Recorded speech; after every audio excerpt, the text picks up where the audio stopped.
इस धारावाहिक के सभी पात्र, घटनाएं एवं नाम काल्पनिक हैं, जिनका प्रत्यक्ष या अप्रत्यक्ष रूप से किसी से कोई संबंध नहीं है।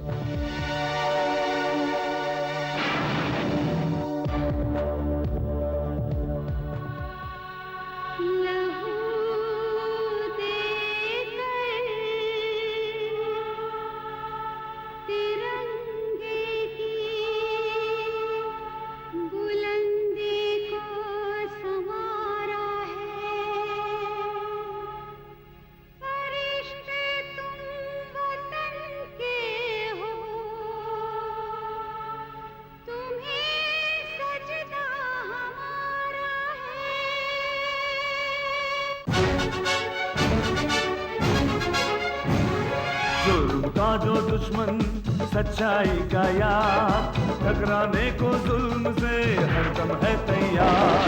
बिजली है, तूफान है, फौलाद है, चट्टान है, करता नहीं कभी जो जालिमों को माफ। करन करन करन The detective, the detective. जय हिंद, जय हिंद, जय हिंद, जय हिंद।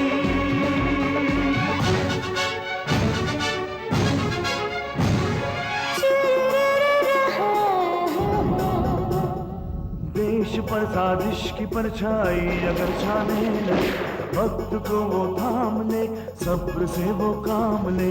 सरजमीन हिंद की वो एक शान है, वो एक शान है, वो एक शान है।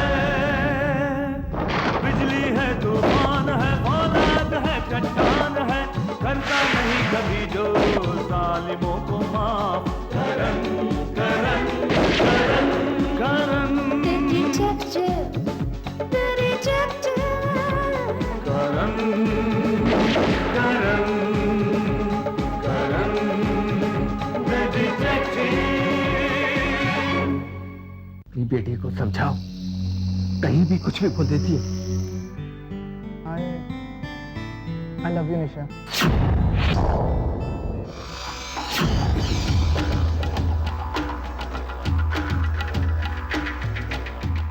This is a cold-blooded murder.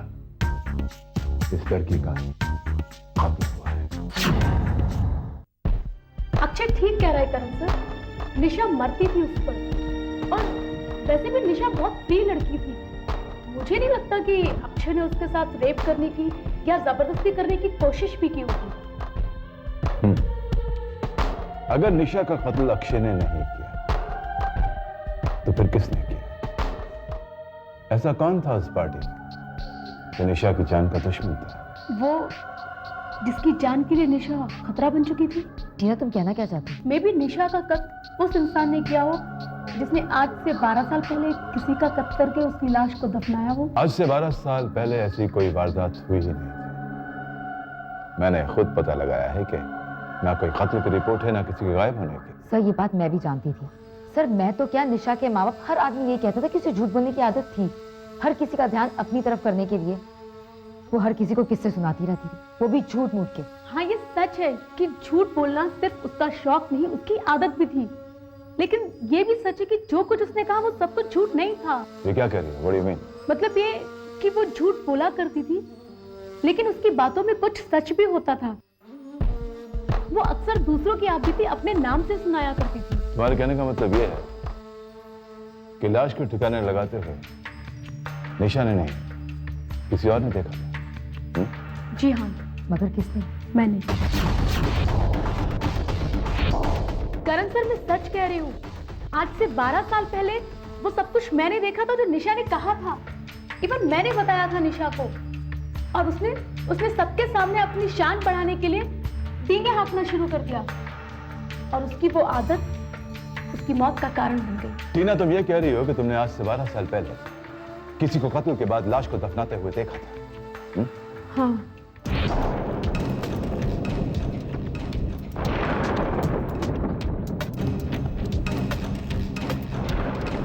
Sir, I don't believe this. या तो निशा के साथ रह रहकर उसे झूठ बोलने की आदत पड़ गई, या तो सिर्फ अक्षय को बचाने के लिए झूठ बोली। तुम वो जगह बता सकते हो जहां पर वो लाश दफनाई गई थी। जी हाँ।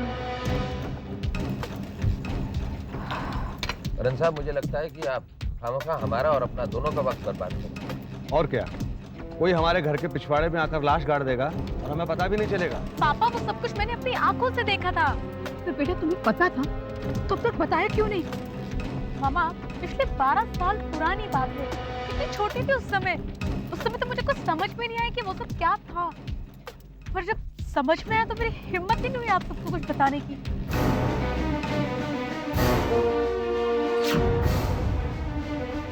रुको रुको रुको।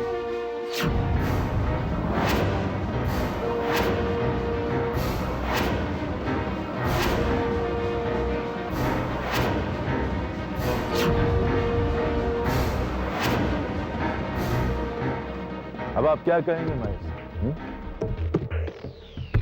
इसका मतलब ये हुआ कि जिसने निशा का मर्डर किया है उसी ने ये लाश यहाँ पर आकर गाड़ी है। जी हाँ, हालात तो कुछ ऐसा ही बता। टीना बेटे, तुमने जब ये सब कुछ देखा था तो कातिल का चेहरा तो जरूर देखा होगा। नहीं, वो सब नहीं देखा मैंने। आज तुमने कातिल को उसी वक्त पहचान लिया होता तो ये केस अभी सॉल्व हो जाए। ये केस अब भी सॉल्व हो जाएगा महेश जी। 12 साल पुरानी लाश निकल आई, कातिल भी मिल जाए। लेकिन सर, अब सवाल तो ये है कि ये लाश है किसकी? स्केलेटन को देख के तो ऐसा लगता है कि लाश किसी औरत की है। गाड़ी हो देखो, वो क्या चमक रहा है?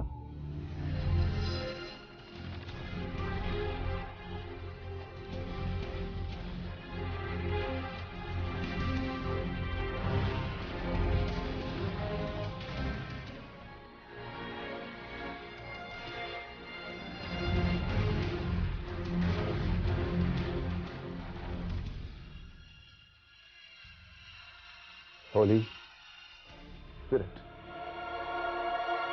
Holy Spirit Hospital. Karan, the detective. Sir, आपने डॉक्टर को 1993 का रिकॉर्ड चेक करने के लिए क्यों कहा? मोनिका, मुझे पता चला है कि इस हॉस्पिटल की परंपरा है कि वो हर साल इस तरह के लॉकेट्स अपने बेस्ट स्टाफ मेंबर को देते हैं।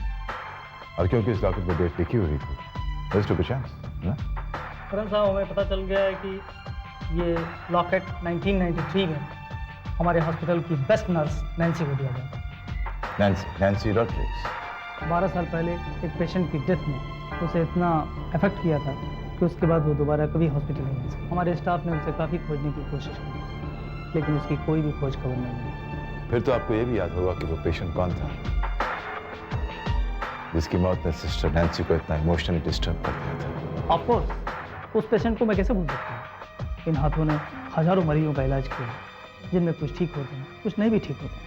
लेकिन वो इकलौती ऐसी पेशेंट थी जिसे इन हाथों से मौत हुई। उसका नाम था Rajni, Mrs Rajni Shroff. You mean Ramesh Shroff की वाइफ? यस, तुम उनको जानती हो? सर, वो तो मेरी भाभी है, टीना की माँ। टीना की माँ? यानी कि सुनीता जी टीना की सगी माँ नहीं है? नहीं सर, एक्चुअली रजनी भाभी की मौत के बाद भैया ने दूसरी शादी की थी सुनीता भाभी से। ऐसे उनकी मौत कैसे हुई थी? एक्चुअली उनको पैरालिसिस का अटैक आया था, इसलिए नैन्सी को उनके साथ 24 आवर्स रहने के लिए कहा गया था।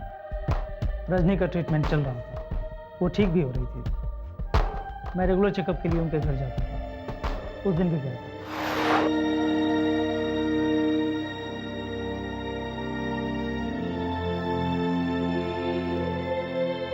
नर्स, इंजेक्शन तैयार करो। मिस्टर श्रॉफ, काफ़ी इंप्रूवमेंट है एंड आई एम श्योर बहुत जल्दी ठीक हो जाएंगे। देखा रमेश, मैंने कहा था ना कि भाभी बहुत जल्द ठीक हो जाएगी। हाँ रमेश जी, ये तो आपका प्यार है जो भाभी इतनी जल्दी ठीक हो रहे हैं। रजनी जी, आप बहुत ही लकी है कि आपको इतना प्यार करने वाला पति मिला।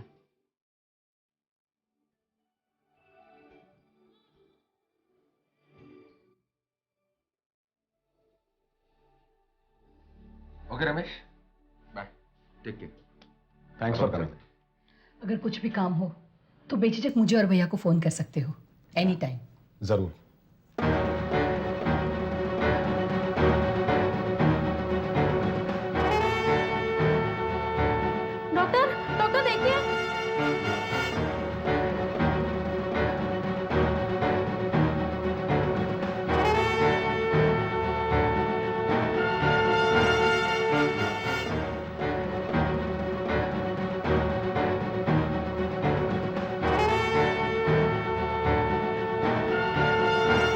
आई am sorry, she is no more.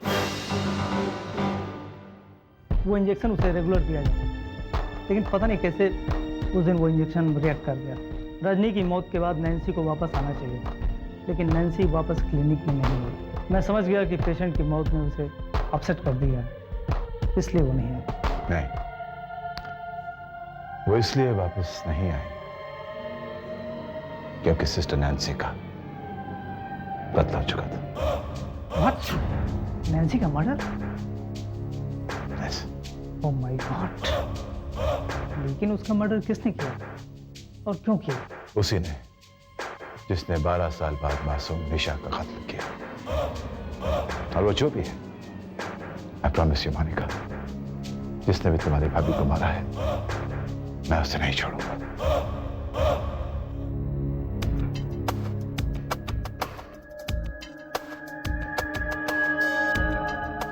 Sir, I think this is too much. एक कातिल कत्ल करके 12 साल से आजाद हुआ है, उसके बाद वो दूसरा कत्ल करता है। सर, दो कत्ल करने के बावजूद भी वो कातिल पुलिस की पकड़ से दूर क्यों है सर? क्यों? 2 कत्ल नहीं मानेगा, 3। मुझे इस बात का पूरा यकीन है कि तुम्हारी भाभी रजनी की मौत नहीं हुई थी, उनका कत्ल हुआ था। It was pre planned murder, और इस कत्ल को अंजाम दिया था उस नर्स नैन्सी ने। व्हाट? हाँ, किसी ने तुम्हारी भाभी का कत्ल करने के लिए उस नर्स की मदद ली थी। नर्स ने दवाओं में, इंजेक्शन में कोई हेराफेरी करके तुम्हारी भाभी को मौत के घाट उतार दिया था। Oh my God. और क्योंकि वो नर्स इस राज की अकेली राजदार थी, तो कातिल ने उसे भी हमेशा हमेशा के लिए खामोश कर दिया। लेकिन एक 10 साल की मासूम बच्ची ने उसे लाश दफनाते हुए देख लिया। लेकिन सर, मैंने कहा, I am really sorry to say कि कातिल जो भी है ना, तुम्हारी फैमिली के काफी करीबी का इंसान है, इसीलिए तो उस दिन पार्टी में मौजूद थे। मोनिका, ये वो फोटोग्राफ्स हैं जो उस दिन तुम्हारी पार्टी में लिए गए थे। कुछ लिए गए थे कत्ल के पहले, कुछ लिए गए थे कत्ल के बाद, और कातिल इनमें से एक है। और मैं जानता हूं मोनिका कि कातिल कौन है, और बहुत जल्द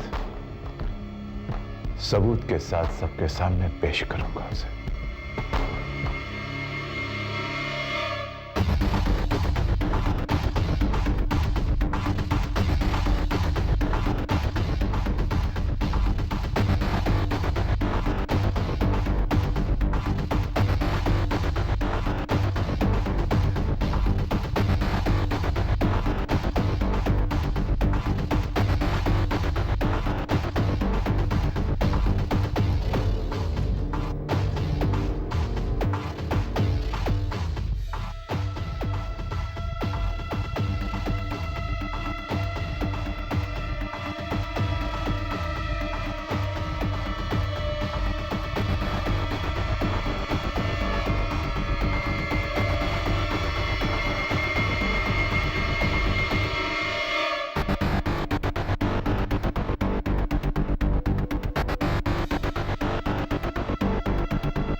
The detective. मोनिका, मामला क्या है? हम सब लोगों को इस तरह से यहाँ पर क्यों इकट्ठा किया है? बताओ ना क्या बात है? भैया, करण सर जान गए कि आज से 12 साल पहले टीना ने इस घर में जिस शख्स को नर्स की लाश दफनाते हुए देखा था, वो शख्स कौन है। लेकिन अगर वो ये सब जान गए तो वो ये भी जान गए होंगे कि निशा का कत्ल किसने किया, क्योंकि निशा को इसलिए मारा ताकि दुनिया के सामने वो अपनी पहचान छिपा सके। बड़े ही अफसोस के साथ मुझे ये कहना पड़ता है कि कातिल आप में से कोई एक है।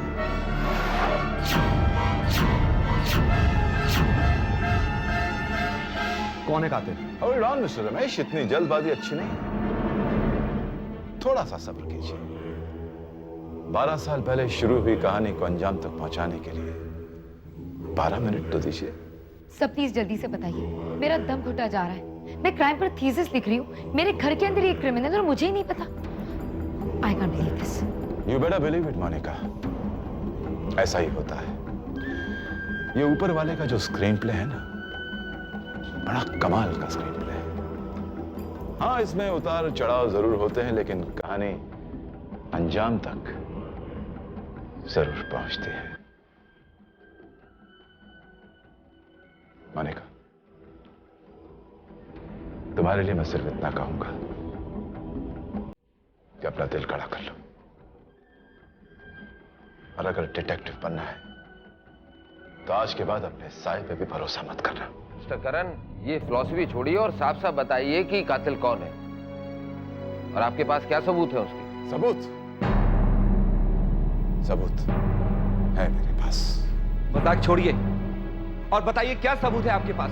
दरअसल कातिल ने बहुत ही जल्दबाजी में निशा की हत्या की, इस डर से कि निशा ने अगर करण साहब के सामने 12 साल पहले हुए हादसे का जिक्र किया और करण साहब ने उसे सीरियसली ले लिया, तो हो सकता है कि वो घर के पिछवाड़े दफनाई गई नर्स की लाश तक पहुंच जाए। और अगर मुझे नर्स की लाश मिल जाती है तो मुझे यह भी पता चल जाएगा कि 12 साल पहले यहाँ एक कत्ल हुआ था। और आपके पास क्या सबूत है? पोस्टमार्टम की रिपोर्ट के मुताबिक निशा की मौत पानी में डूबने से नहीं बल्कि दम घुटने से हुई। निशा को मारने के बाद उसकी मौत बाथरूम में हुए हादसे में साबित करने के लिए कातिल ने जब निशा की लाश को बाथटब में डाला तो कातिल का एक पैर भी बाथटब में चला गया और पैर में एक जूता था। जूता भीग गया और भीगे हुए जूते के साथ कातिल पार्टी में आ नहीं सकता था, क्योंकि लोग सवाल उठाते कि यह जूता गीला कैसे हो गया। इसलिए उसने फटाफट अपना जूता बदल लिया। लेकिन सर, हम लोग ये भी तो पूछ सकते थे कि उसने जूता क्यों चेंज किया। नहीं मोनिका, ये सवाल कोई नहीं पूछता, क्योंकि कातिल के पास लगभग एक ही तरह के 2 जूते थे और कातिल वही है जिसके पास एक दूसरे से मिलते हुए 2 जूते।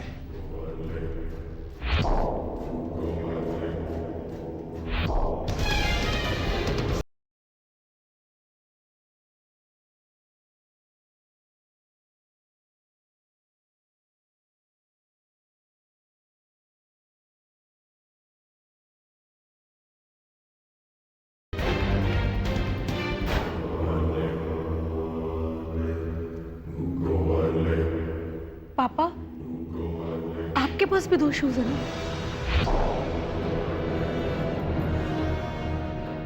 आप? नहीं, ये नहीं हो सकता। What nonsense is this, Mr. करण?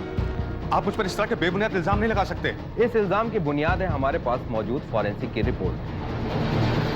और मिस्टर रमेश, इस रिपोर्ट में साफ लिखा है कि कल रात को जो जूते करण साहब ने आपके घर से बरामद किए हैं। घर से?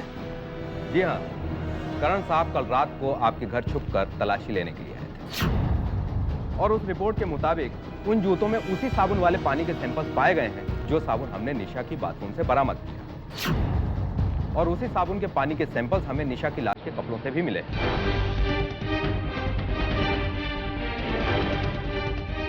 ये उस पार्टी के फोटोग्राफ्स। निशा के कत्ल के पहले आपने काले रंग के जूते पहने, निशा के कत्ल के बाद भी आपने काले रंग के ही जूते पहने, लेकिन फर्क यह है कि निशा के कत्ल के बाद जो आपने काले रंग के जूते पहने उसमें एक हल्की सी नीली सी लकीर है।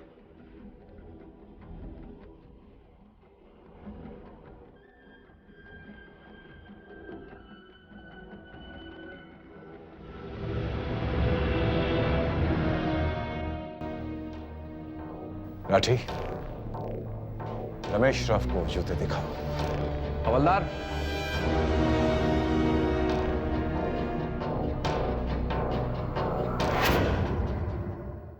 Karan, the detective.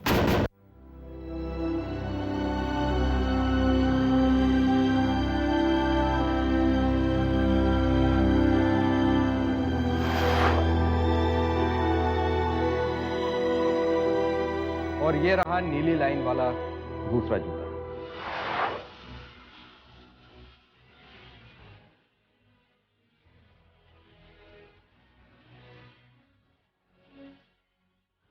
क्या ये सच है? भैया आप झूठ मत बोलिए, ये सबूत काफी है आपको सजा दिलवाने के लिए। टीना, ना सिर्फ तुम्हारे पापा ने निशा की हत्या की बल्कि नर्स नैन्सी की हत्या भी इन्होंने ही की। और बड़े अफसोस के साथ ये कहना पड़ता है कि आज से 12 साल पहले तुम्हारी मां रजनी देवी की भी हत्या इन्होंने ही करवाई।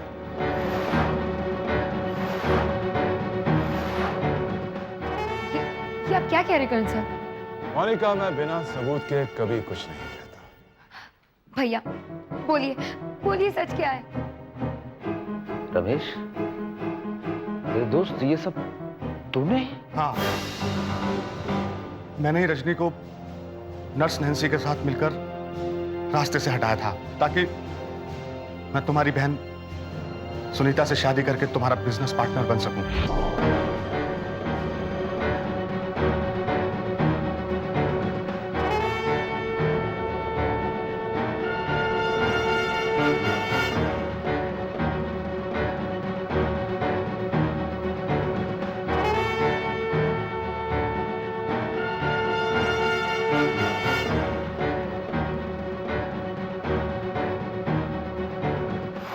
रजनी वैसे भी जिंदा लाश थी, उसकी मौत का मुझे कोई अफसोस नहीं हुआ, लेकिन नैन्सी, वो फ्यूचर में मेरे लिए खतरा बन सकती थी, इसलिए उस रात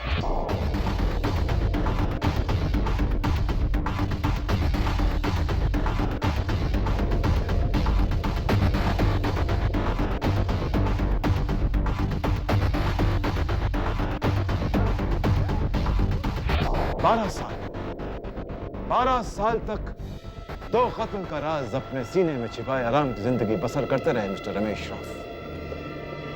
लेकिन निशा के एक झूठ ने तुम्हें हिला के रख दिया। तुमने उसके झूठ को सच समझ लिया और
पापा, अगर आपको ये पता चलता कि उस लाश को ठिकाने लगाते निशा ने नहीं मैंने देखा था, तो क्या आप मुझे भी मार डालते?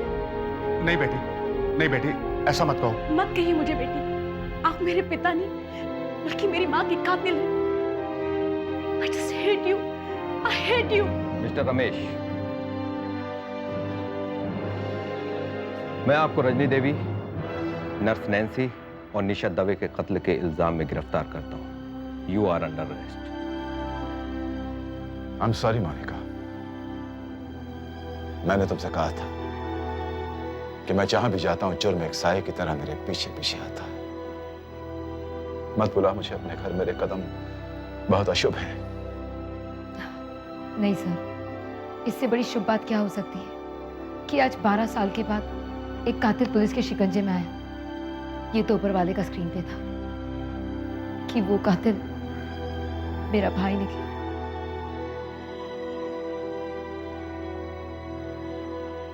जुर्म और कानून की ये जंग जारी रहेगी और जारी रहेगा जुर्म के खिलाफ करण द डिटेक्टिव का ये अभियान।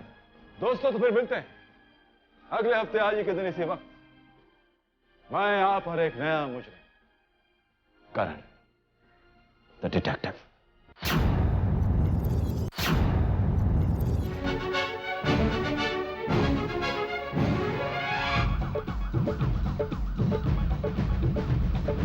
जुर्म का जो दुश्मन, सच्चाई का यार, टकराने को जुल्म से हरदम है तैयार।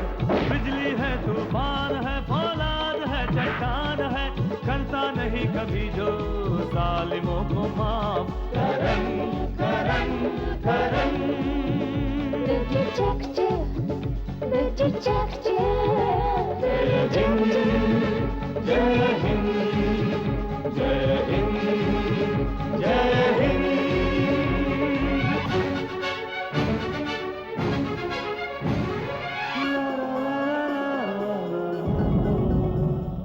देश पर साजिश की परछाई अगर छाने लगे, वक्त को वो थाम ले, सब्र से वो काम ले। सरजमीन हिंद की वो एक शान है, वो एक शान है, वो एक शान है। बिजली है, तूफान है, फौलाद है, चट्टान है, करता नहीं कभी जो जालिमों को माफ। Karan Karan Karan the detective, the detective, the detective.